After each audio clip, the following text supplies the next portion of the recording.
Alright, so I was just at a really cool old church from 1743, or at least the ruins of it. Now we're going to check out this other place here in the area. This is another old cemetery. I think the last time I was here when I was in college, when I was researching some family history. This is the Zion Reed's Lutheran Church. This is often just called Reed's Cemetery. There are some newer tombstones, but there's some oldies back here. And the church that was here is gone. I think they said, well, it was around here somewhere, but there's no church here anymore, just a cemetery. And I forget if I had any ancestors buried here or not, but I did remember there being some cool old looking tombstones here, so we'll check things out. Actually, right here is, okay, I probably do have some Zellers here.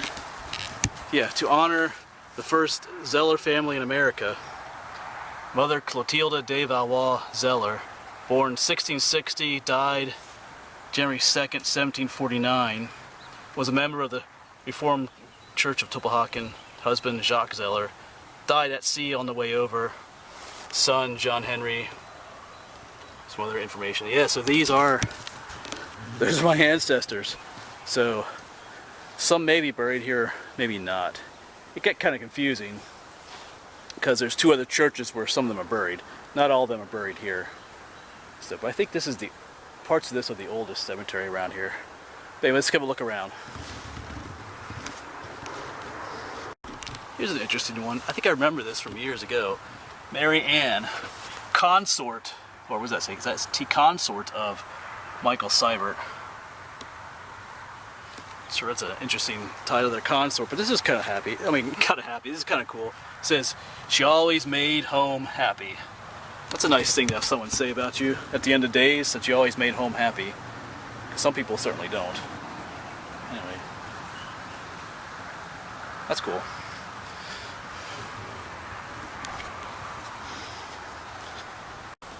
And here's another one of these cool, I don't know what to call it, tombstones with a skull and crossbones on top.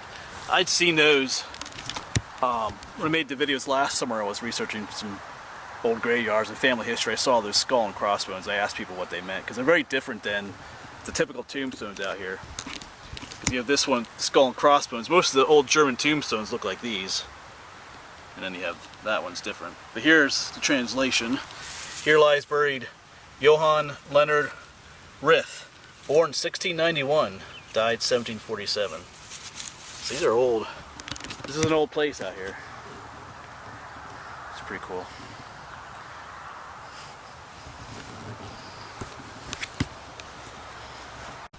Of course, as with most cemeteries, they have, military members marked. There's a number of Revolutionary War ones over there, but this one is, I don't know if they ran out of markers or what, but this says World War II. But the guy was born in 1800s, died 1920 something maybe, so I don't think he was in World War II. So I'm thinking maybe they just ran out of, I don't know what happened there. Maybe someone just goofed. That's kind of weird though. Alright, I'm still looking around for see if there's any Zellers in here. I don't know if there are, the tombstones may be unreadable, or sometimes those earliest tombstones, or sometimes the earliest graves didn't even have markers sometimes, but we'll go walk around. I got some cool history to tell about that plaque, that lady Clothilde de Valois Zeller.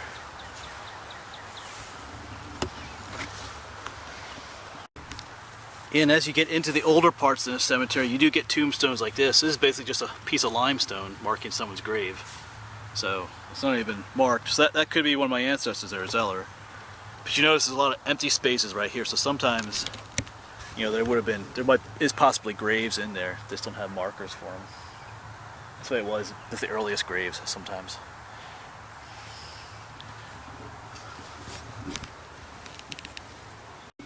You get some very distinct styles of tombstones. I've seen this type in other cemeteries around here too. They're quite different from the gray or more ornate ones there, I guess you could say. A couple of them. But I guess sometimes these are considered the oldest. Sometimes these are the oldest tombstones. I'm not sure how that works, but I've noticed they're always in the oldest part, along with these other grayish colored ones. But so, of course, everything is in German, so it's hard to read. and they're faded pretty bad. We're gonna keep looking around. Yeah, here's another oldie I can read. Born in 1723, died in, was that 1807? Can't quite make the name out so well. Rith, I think the last name is Rith. Saw another Rith earlier.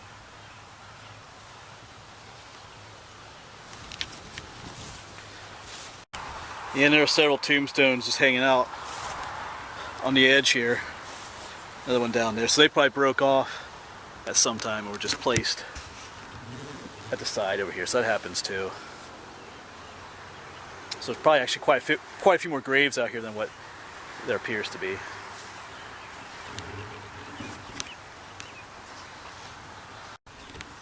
Yes, I was going to tell you about, what's her name? Lady Clothilde de Valois, Zeller. I guess I'm saying her name correctly, but when I was researching family history, I came across her name. She's actually, that last name Valois, that is actually French nobility. She was related to, you know, some of the kings of France, the Valois family. And I've heard different stories. Some say that's true, some say it's false. But the general consensus seems to see that it is true.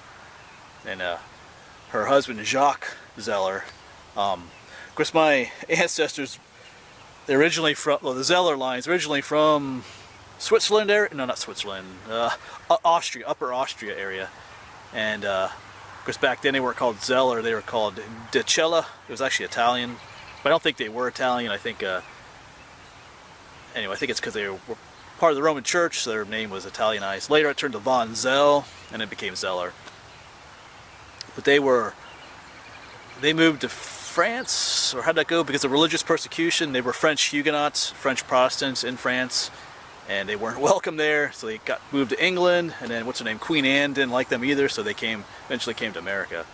But yeah, Jacques died on the boat on the way over, but apparently his wife, Lady Clothilde, did make it over. Like I said, if you look her up, you'll find different reports about her. Some say she's not a real person, some say she is, but she's on the marker. She has a death date for her and everything, so I tend to believe she is real. Not just because I want to be related to French nobility, but, you know, whatever. It's kind of cool history, so. Not that, of course, France doesn't have kings and queens anymore, so being French nobility means nothing. Just might get your head chopped off. If you read about French history, you don't really want to be nobility in France. Anyway, so that's a little history about her.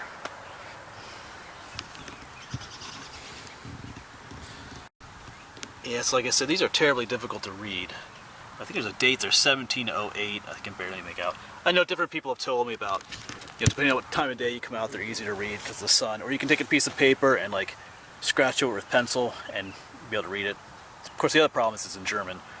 So, anyway, I haven't found any Zellers yet. Like I said, if they are here, they're probably, the tombstones probably aren't here, or there probably never was a tombstone here.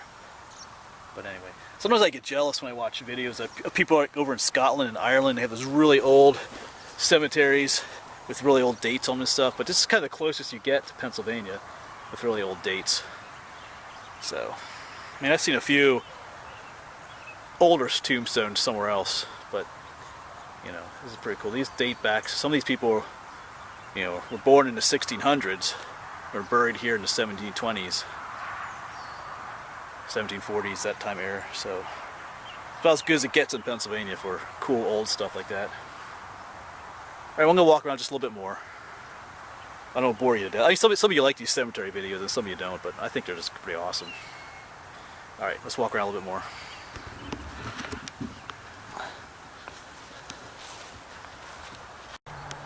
And like this one here is just completely worn away. There's just a little bit of writing down there and right there, but everything else is just gone.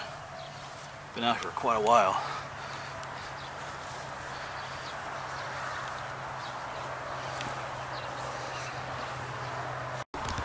There's a cool old pump back here and some steps that lead to nowhere, so that's kind of interesting.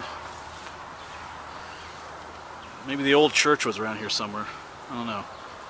They seem kind of out of place a bit.